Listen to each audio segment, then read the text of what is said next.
20,000 Leagues Under the Sea. Chapter 14. A Note of Invitation. The next day was the 9th of November. I awoke after a long sleep of 12 hours. Kinsale came, according to custom, to know how I had passed the night, and to offer his services. He had left his friend the Canadian sleeping like a man who had never done anything else all his life. I let the worthy fellow chatter as he pleased, without caring to answer him. I was preoccupied by the absence of the captain during our sitting of the day before, and hoping to see him today. As soon as I was dressed I went into the saloon. It was deserted. I plunged into the study of the shell treasures hidden behind the glasses. I reveled also in great herbals filled with the rarest marine plants, which, although dried up, retain their lovely colors. Amongst these precious hydrophytes I remarked some vorticeli, pavinarii, delicate ceramics with scarlet tints, some fan-shaped agaric, and some nottabuli like flat mushrooms, which at one time used to be classed as zoophytes. In short, a perfect series of algae. The whole day passed without my being honored by a visit from Captain Nemo. The panels of the saloon did not open. Perhaps they did not wish us to tire of these beautiful things. The course of the Nautilus was ENE, her speed 12 knots, the depth below the surface between 25 and 30 fathoms. The next day, 10th of November, the same desertion, the same solitude.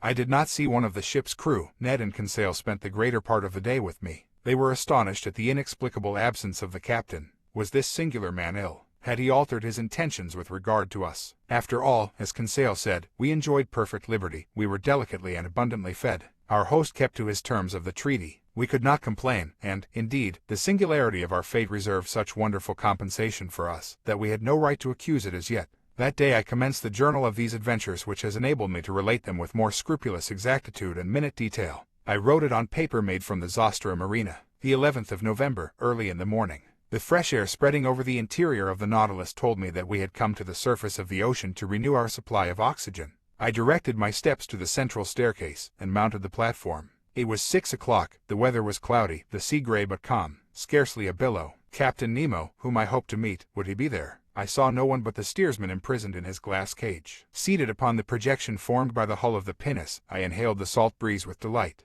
By degrees the fog disappeared under the action of the sun's rays. The radiant orb rose from behind the eastern horizon. The sea flamed under its glance like a train of gunpowder. The clouds scattered in the heights were colored with lively tints of beautiful shades, and numerous mare's tails, which betokened wind for that day. But what was wind to this Nautilus which tempests could not frighten? I was admiring this joyous rising of the sun, so gay and so life-giving, when I heard steps approaching the platform. I was prepared to salute Captain Nemo, but it was his second who appeared. He advanced on the platform, not seeming to see me. With his powerful glass to his eye he scanned every point of the horizon with great attention. This examination over, he approached the panel and pronounced a sentence in exactly these terms. I have remembered it, for every morning it was repeated under exactly the same conditions. It was thus worded: Natron respect lorni virch. What it meant I could not say. These words pronounced, the second descended. I thought that the Nautilus was about to return to its submarine navigation. I regained the panel and returned to my chamber. 5 days sped thus, without any change in our situation. Every morning I mounted the platform. The same phrase was pronounced by the same individual. But Captain Nemo did not appear. I had made up my mind that I should never see him again, when, on the 16th of November, on returning to my room with Ned and Kinsale, I found upon my table a note addressed to me. I opened it impatiently. It was written in a bold, clear hand, the characters rather pointed, recalling the German type. The note was worded as follows: 16th of November, 1867. To Professor Aronnax, on board the Nautilus. Captain Nemo invites Professor Aronnax to a hunting party, which will take place tomorrow morning in the forests of the island of Crespo. He hopes that nothing will prevent the professor from being present, and he will with pleasure see him joined by his companions. Captain Nemo, commander of the Nautilus. A hunt, exclaimed Ned. And in the forests of the island of Crespo, added Kinsale. Oh, then the gentleman is going on terra firma, replied Ned Land. That seems to me to be clearly indicated, said I, reading the letter once more. Well, we must accept, said the Canadian. But once more on dry ground, we shall know what to do. Indeed, I shall not be sorry to eat a piece of fresh venison. Without seeking to reconcile what was contradictory between Captain Nemo's manifest aversion to islands and continents, and his invitation to hunt in a forest, I contented myself with replying, let us first see where the island of Crespo is. I consulted the planisphere, and in 32°40 feet north lat, and 157°50 feet west long, I found a small island, recognized in 1801 by Captain Crespo, and marked in the ancient Spanish maps as Roca de la Plata, the meaning of which is the Silver Rock. We were then about 1,800 miles from our starting point, and the course of the Nautilus, a little changed, was bringing it back towards the southeast. I showed this little rock lost in the midst of the North Pacific to my companions. If Captain Nemo does sometimes go on dry ground, said I, he at least chooses desert islands. Ned Land shrugged his shoulders without speaking, and Conseil and he left me. After supper, which was served by the steward mute and impassive, I went to bed, not without some anxiety. The next morning, the 17th of November, on awakening, I felt that the Nautilus was perfectly still. I dressed quickly and entered the saloon. Captain Nemo was there, waiting for me. He rose, bowed, and asked me if it was convenient for me to accompany him. As he made no allusion to his absence during the last 8 days, I did not mention it, and simply answered that my companions and myself were ready to follow him. We entered the dining room, where breakfast was served. Aronnax, said the captain, pray, share my breakfast without ceremony. We will chat as we eat. For though I promised you a walk in the forest, I did not undertake to find hotels there. So breakfast as a man who will most likely not have his dinner till very late. I did honor to the repast. It was composed of several kinds of fish, and slices of holothuridae, and different sorts of seaweed. Our drink consisted of pure water, to which the captain added some drops of a fermented liquor, extracted by the Kamchatka method from a seaweed known under the name of Rhodymenia palmata. Captain Nemo ate at first without saying a word. Then he began, Sir, when I proposed to you to hunt in my submarine forest of Crespo, you evidently thought me mad. Sir, you should never judge lightly of any man. But Captain, believe me, be kind enough to listen, and you will then see whether you have any cause to accuse me of folly and contradiction. I listen. You know as well as I do, Professor, that man can live under water, providing he carries with him a sufficient supply of breathable air. In submarine works, the workman, clad in an impervious dress, with his head in a metal helmet, receives air from above by means of forcing pumps and regulators. That is a diving apparatus, said I. Just so, but under these conditions the man is not at liberty. He is attached to the pump which sends him air through an india-rubber tube, and if we were obliged to be thus held to the Nautilus, we could not go far. And the means of getting free? I asked. It is to use the Rouquayrol apparatus, invented by 2 of your own countrymen, which I have brought to perfection for my own use, and which will allow you to risk yourself under these new physiological conditions without any organ whatever suffering. It consists of a reservoir of thick iron plates, in which I store the air under a pressure of 50 atmospheres. This reservoir is fixed on the back by means of braces, like a soldier's knapsack. Its upper part forms a box in which the air is kept by means of a bellows, and therefore cannot escape unless at its normal tension. In the Rouquayrol apparatus such as we use, 2 india-rubber pipes leave this box and join a sort of tent which holds the nose and mouth. One is to introduce fresh air, the other to let out the foul, and the tongue closes one or the other according to the wants of the respirator. But I, in encountering great pressures at the bottom of the sea, was obliged to shut my head, like that of a diver in a ball of copper, and it is to this ball of copper that the 2 pipes, the inspirator and the expirator, open. Perfectly, Captain Nemo, but the air that you carry with you must soon be used, when it only contains 15% of oxygen it is no longer fit to breathe. Right, but I told you, Aronnax, that the pumps of the Nautilus allow me to store the air under considerable pressure, and on those conditions the reservoir of the apparatus can furnish breathable air for 9 or 10 hours. I have no further objections to make, I answered. I will only ask you one thing, Captain, how can you light your road at the bottom of the sea? With the Ruhmkorff apparatus, Aronnax, one is carried on the back, the other is fastened to the waist. It is composed of a Bunsen pile, which I do not work with bichromate of potash, but with sodium. A wire is introduced which collects the electricity produced, and directs it towards a particularly made lantern. In this lantern is a spiral glass which contains a small quantity of carbonic gas. When the apparatus is at work this gas becomes luminous, giving out a white and continuous light. Thus provided, I can breathe and I can see. Captain Nemo, to all my objections you make such crushing answers, that I dare no longer doubt. But if I am forced to admit the Rouquayrol and Ruhmkorff apparatus, I must be allowed some reservations with regard to the gun I am to carry. But it is not a gun for powder, answered the captain. Then it is an air gun.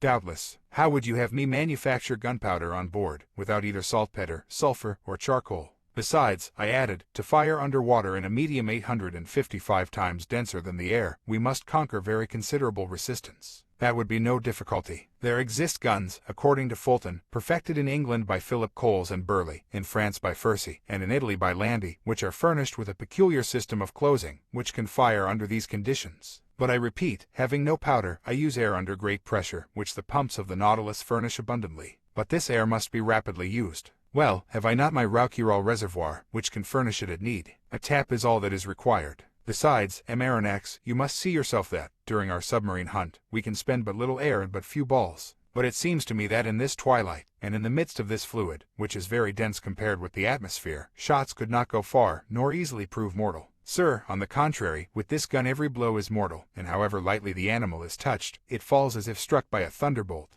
Why? Because the balls sent by this gun are not ordinary balls, but little cases of glass, of which I have a large supply. These glass cases are covered with a case of steel and weighted with a pellet of lead. They are real Leyden bottles, into which the electricity is forced to a very high tension. With the slightest shock they are discharged, and the animal, however strong it may be, falls dead. I must tell you that these cases are size number 4, and that the charge for an ordinary gun would be 10. I will argue no longer, I replied, rising from the table. I have nothing left me but to take my gun. At all events, I will go where you go. Captain Nemo then led me aft, and in passing before Ned's and Conseil's cabin, I called my 2 companions, who followed immediately. We then came to a kind of cell near the machinery room, in which we were to put on our walking dress. Chapter 15. A walk on the bottom of the sea. This cell was, to speak correctly, the arsenal and wardrobe of the Nautilus. A dozen diving apparatuses hung from the partition, waiting our use. Ned Land, on seeing them, showed evident repugnance to dress himself in one. But, my worthy Ned, the forests of the island of Crespo are nothing but submarine forests. Good, said the disappointed harpooner, who saw his dreams of fresh meat fade away. And you, Amaranax, are you going to dress yourself in those clothes? There is no alternative, Master Ned.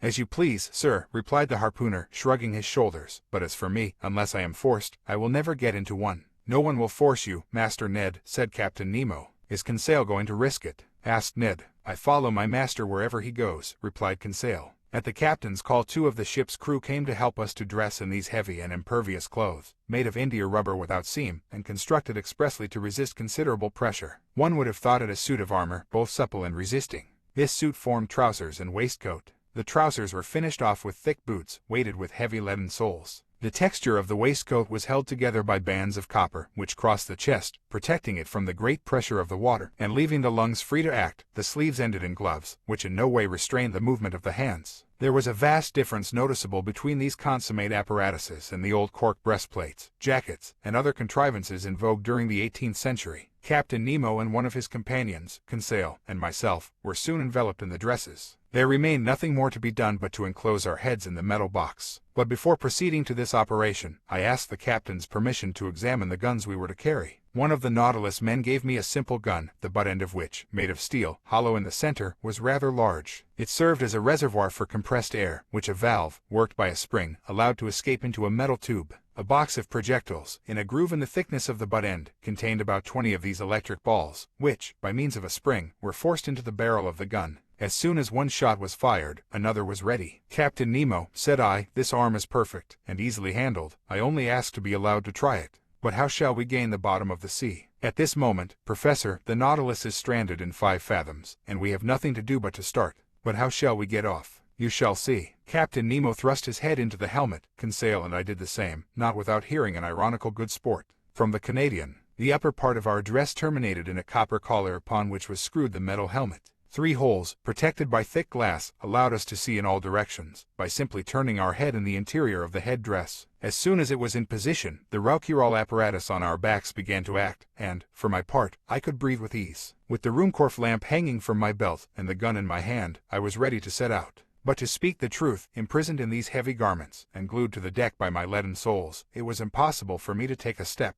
But this state of things was provided for. I felt myself being pushed into a little room contiguous to the wardrobe room. My companions followed, towed along in the same way. I heard a watertight door, furnished with stopper plates, close upon us, and we were wrapped in profound darkness. After some minutes, a loud hissing was heard. I felt the cold mount from my feet to my chest. Evidently from some part of the vessel they had, by means of a tap, given entrance to the water, which was invading us, and with which the room was soon filled. A second door cut in the side of the Nautilus then opened. We saw a faint light. In another instant our feet trod the bottom of the sea. And now, how can I retrace the impression left upon me by that walk under the waters? Words are impotent to relate such wonders. Captain Nemo walked in front, his companion followed some steps behind. Conseil and I remained near each other, as if an exchange of words had been possible through our metallic cases. I no longer felt the weight of my clothing, or of my shoes, of my reservoir of air, or my thick helmet, in the midst of which my head rattled like an almond in its shell. The light, which lit the soil 30 feet below the surface of the ocean, astonished me by its power. The solar rays shone through the watery mass easily, and dissipated all color, and I clearly distinguished objects at a distance of 150 yards. Beyond that the tints darkened into fine gradations of ultramarine, and faded into vague obscurity. Truly this water which surrounded me was but another air denser than the terrestrial atmosphere, but almost as transparent. Above me was the calm surface of the sea, We were walking on fine, even sand, not wrinkled, as on a flat shore, which retains the impression of the billows. This dazzling carpet, really a reflector, repelled the rays of the sun with wonderful intensity, which accounted for the vibration which penetrated every atom of liquid. Shall I be believed when I say that, at the depth of 30 feet, I could see as if I was in broad daylight? For a quarter of an hour I trod on this sand, sown with the impalpable dust of shells. The hull of the Nautilus, resembling a long shoal, disappeared by degrees, but its lantern, when darkness should overtake us in the waters, would help to guide us on board by its distinct rays. Soon forms of objects outlined in the distance were discernible. I recognized magnificent rocks, hung with a tapestry of zoophytes of the most beautiful kind, and I was at first struck by the peculiar effect of this medium. It was then 10 in the morning. The rays of the sun struck the surface of the waves at rather an oblique angle, and at the touch of their light, decomposed by refraction as through a prism, flowers, rocks, plants, shells, and polypi were shaded at the edges by the 7 solar colors. It was marvelous, a feast for the eyes, this complication of colored tints, a perfect kaleidoscope of green, yellow, orange, violet, indigo, and blue, in one word, the whole palette of an enthusiastic colorist. Why could I not communicate to Conseil the lively sensations which were mounting to my brain, and rival him in expressions of admiration? For aught I knew, Captain Nemo and his companion might be able to exchange thoughts by means of signs previously agreed upon. So, for want of better, I talked to myself, I declaimed in the copper box which covered my head, thereby expending more air in vain words than was perhaps expedient. Various kinds of isis, clusters of pure tuft coral, prickly fungi, and anemones formed a brilliant garden of flowers, enameled with porphyry, decked with their collarets of blue tentacles, sea stars studding the sandy bottom, together with asterophytons like fine lace embroidered by the hands of naiads, whose festoons were waved by the gentle undulations caused by our walk. It was a real grief to me to crush under my feet the brilliant specimens of mollusks which strewed the ground by thousands, of hammerheads, Danaceae, of staircases, and red helmet shells, angel wings, and many others produced by this inexhaustible ocean. But we were bound to walk, so we went on, whilst above our heads waved shoals of phycelides leaving their tentacles to float in their train, Medusae whose umbrellas of opal or rose pink, escalloped with a band of blue, sheltered us from the rays of the sun, and fiery Pelagiae, which, in the darkness, would have strewn our path with phosphorescent light. All these wonders I saw in the space of a quarter of a mile, scarcely stopping, and following Captain Nemo, who beckoned me on by signs. Soon the nature of the soil changed. To the sandy plain succeeded an extent of slimy mud, which the Americans call ooze, composed of equal parts of siliceous and calcareous shells. We then traveled over a plain of seaweed of wild and luxuriant vegetation. This sward was of close texture, and soft to the feet, and rivaled the softest carpet woven by the hand of man. But whilst verdure was spread at our feet, it did not abandon our heads. A light network of marine plants, of that inexhaustible family of seaweeds of which more than 2,000 kinds are known, grew on the surface of the water. I saw long ribbons of fucus floating, some globular, others tuberous, Lawrencii and Cladostephae of most delicate foliage, and some Rhodomenii palmati, resembling the fan of a cactus. I noticed that the green plants kept nearer the top of the sea, whilst the red were at a greater depth, leaving to the black or brown hydrophytes the care of forming gardens and parterres in the remote beds of the ocean. We had quitted the Nautilus about an hour and a half. It was near noon. I knew by the perpendicularity of the sun's rays, which were no longer refracted.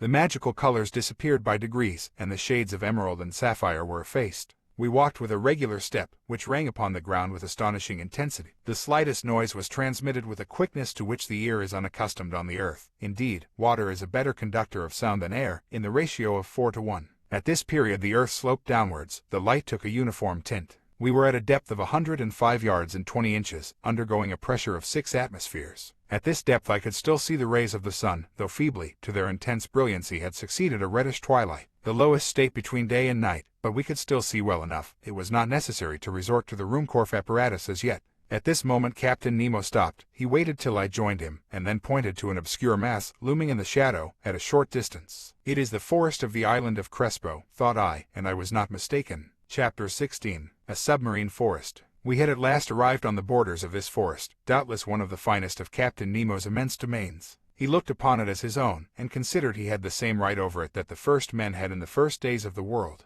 And, indeed, who would have disputed with him the possession of this submarine property? What other hardier pioneer would come, hatchet in hand, to cut down the dark copses? This forest was composed of large tree plants, and the moment we penetrated under its vast arcades, I was struck by the singular position of their branches, a position I had not yet observed. Not a herb which carpeted the ground, not a branch which clothed the trees, was either broken or bent, nor did they extend horizontally, all stretched up to the surface of the ocean. Not a filament, not a ribbon, however thin they might be, but kept as straight as a rod of iron. The fuci and lianas grew in rigid perpendicular lines, due to the density of the element which had produced them. Motionless, yet when bent to one side by the hand, they directly resumed their former position. Truly it was the region of perpendicularity. I soon accustomed myself to this fantastic position, as well as to the comparative darkness which surrounded us. The soil of the forest seemed covered with sharp blocks, difficult to avoid. The submarine flora struck me as being very perfect, and richer even than it would have been in the Arctic or tropical zones, where these productions are not so plentiful.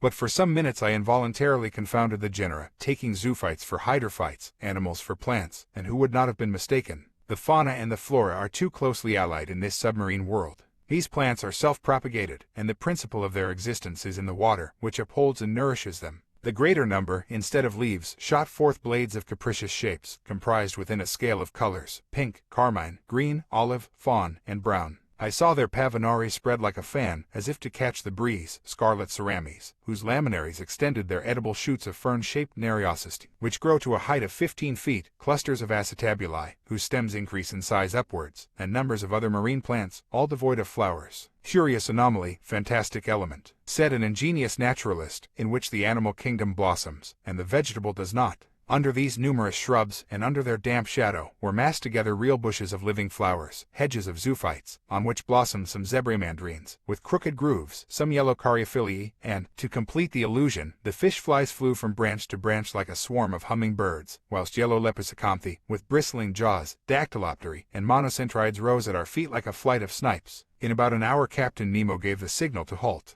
I, for my part, was not sorry, and we stretched ourselves under an arbor of alarii, the long thin blades of which stood up like arrows. This short rest seemed delicious to me. There was nothing wanting but the charm of conversation, but, impossible to speak, impossible to answer. I only put my great copper head to Conseil's. I saw the worthy fellow's eyes glistening with delight, and to show his satisfaction, he shook himself in his breastplate of air in the most comical way in the world. After 4 hours of this walking I was surprised not to find myself dreadfully hungry. How to account for this state of the stomach I could not tell, but instead I felt an insurmountable desire to sleep, which happens to all divers, and my eyes soon closed behind the thick glasses, and I fell into a heavy slumber, which the movement alone had prevented before. Captain Nemo and his robust companion, stretched in the clear crystal, set us the example. How long I remained buried in this drowsiness I cannot judge, but, when I woke, the sun seemed sinking towards the horizon. Captain Nemo had already risen, and I was beginning to stretch my limbs, when an unexpected apparition brought me briskly to my feet. A few steps off, a monstrous sea spider, about 38 inches high, was watching me with squinting eyes, ready to spring upon me. Though my diver's dress was thick enough to defend me from the bite of this animal, I could not help shuddering with horror. Conseil and the sailor of the Nautilus awoke at this moment. Captain Nemo pointed out the hideous crustacean, which a blow from the butt end of the gun knocked over, and I saw the horrible claws of the monster writhe in terrible convulsions. This accident reminded me that other animals more to be feared might haunt these obscure depths, against whose attacks my diving dress would not protect me. I had never thought of it before, but I now resolved to be upon my guard.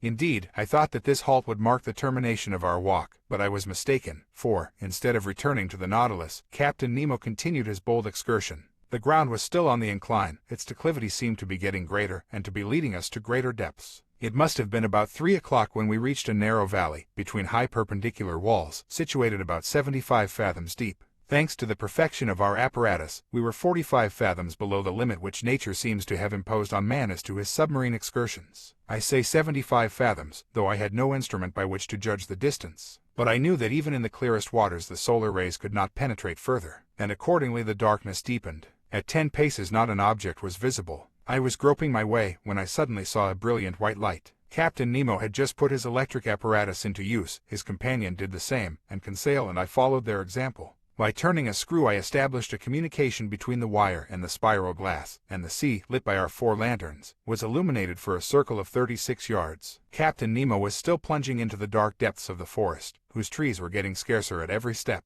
I noticed that vegetable life disappeared sooner than animal life. The Medusae had already abandoned the arid soil, from which a great number of animals, zoophytes, articulata, mollusks, and fishes, still obtained sustenance. As we walked I thought the light of our Ruhmkorff apparatus could not fail to draw some inhabitant from its dark couch. But if they did approach us, they at least kept at a respectful distance from the hunters. Several times I saw Captain Nemo stop, put his gun to his shoulder, and after some moments drop it and walk on. At last, after about 4 hours, this marvelous excursion came to an end. A wall of superb rocks, in an imposing mass, rose before us, a heap of gigantic blocks, an enormous, steep granite shore, forming dark grottos, but which presented no practicable slope. It was the prop of the island of Crespo. It was the earth. Captain Nemo stopped suddenly. A gesture of his brought us all to a halt, and, however desirous I might be to scale the wall, I was obliged to stop. Here ended Captain Nemo's domains, and he would not go beyond them. Further on was a portion of the globe he might not trample upon. The return began. Captain Nemo had returned to the head of his little band, directing their course without hesitation.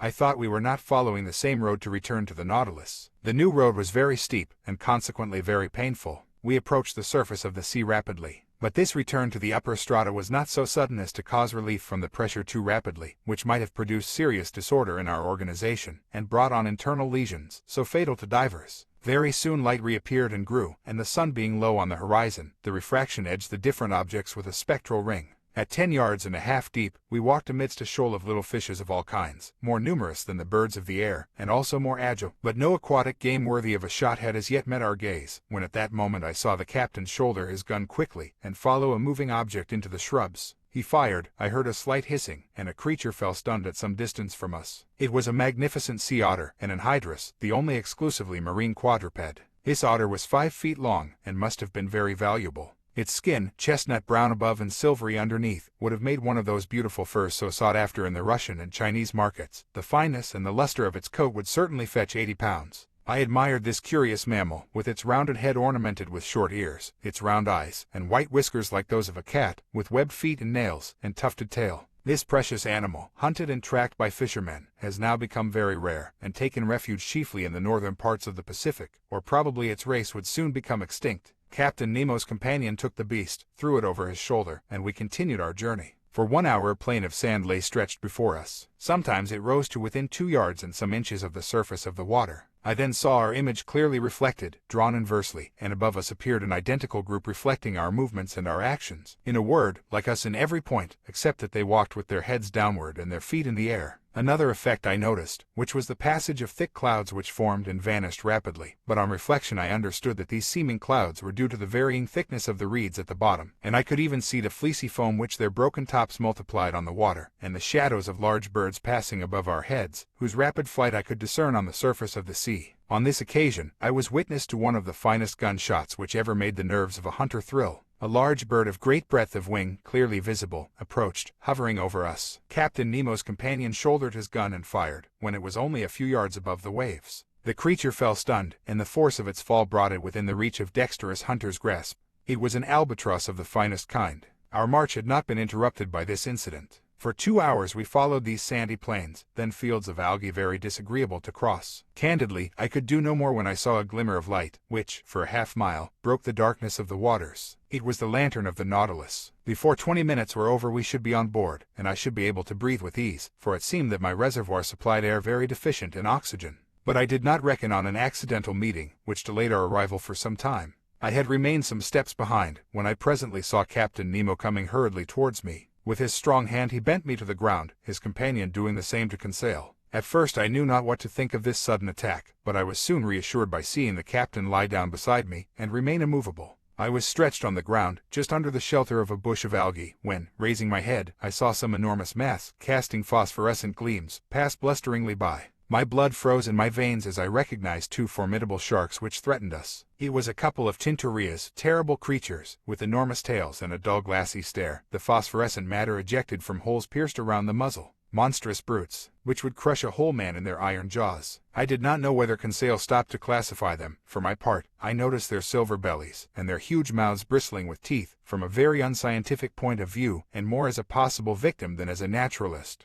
Happily the voracious creatures do not see well. They passed without seeing us, brushing us with their brownish fins, and we escaped by a miracle from a danger certainly greater than meeting a tiger full face in the forest. Half an hour after, guided by the electric light, we reached the Nautilus. The outside door had been left open, and Captain Nemo closed it as soon as we had entered the first cell. He then pressed a knob. I heard the pumps working in the midst of the vessel. I felt the water sinking from around me, and in a few moments the cell was entirely empty. The inside door then opened, and we entered the vestry. There our diving dress was taken off, not without some trouble, and, fairly worn out from want of food and sleep, I returned to my room, in great wonder at this surprising excursion at the bottom of the sea. Thank you for watching. Like, share and subscribe for next chapter. Stay in tune.